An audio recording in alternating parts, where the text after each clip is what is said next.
President Yoon Suk Yeol's diplomatic agenda in Peru includes a number of bilateral interactions with his global partners, including Chinese President Xi Jinping. Our Soo-young starts us off.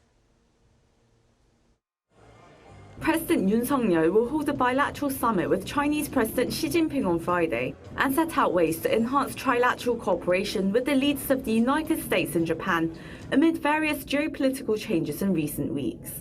This comes as the South Korean leader attends the Asia-Pacific Economic Cooperation Summit in Lima, Peru. According to Yoon's Principal Deputy National Security Advisor Kim Tae-hyo, the South Korean and Chinese leaders will have their first sit-down in 2 years.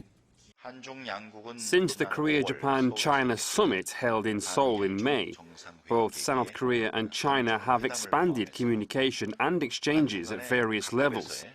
Tomorrow, the two leaders are expected to discuss various measures to promote economic cooperation and people-to-people exchanges between the two countries, as well as exchange in-depth views on regional situations, including the Korean Peninsula.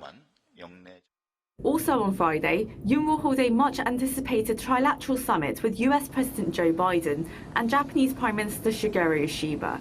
The three sides will review progress on their agreements made at Camp David last year, which agreed to institutionalize their three-way cooperation on deterring North Korea's nuclear and missile threat and handling security and economic challenges in the region. The leaders will meet amid concerns that the incoming Trump administration in the US may not maintain the trilateral partnership, and as tensions rise over North Korea's deployment of troops to aid Russia's war against Ukraine. A senior official told reporters in Lima that the three leaders may set out measures to preserve the Camp David framework, possibly with the launch of a trilateral secretariat. Yoon and Ishiba are also scheduled to hold a separate meeting on Saturday to discuss ways to develop bilateral relations ahead of next year's 60th anniversary of normalizing diplomatic ties.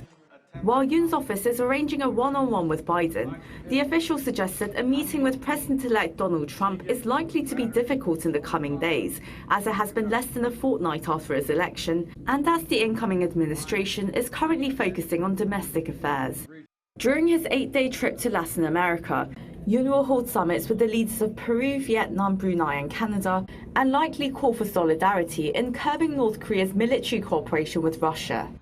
Engaging in back-to-back diplomacy, Yoon's office says the South Korean president aims to hold bilateral meetings with around 10 world leaders at the APEC summit in Peru and the G20 conference in Brazil. Soo-young, Arirang News, Lima.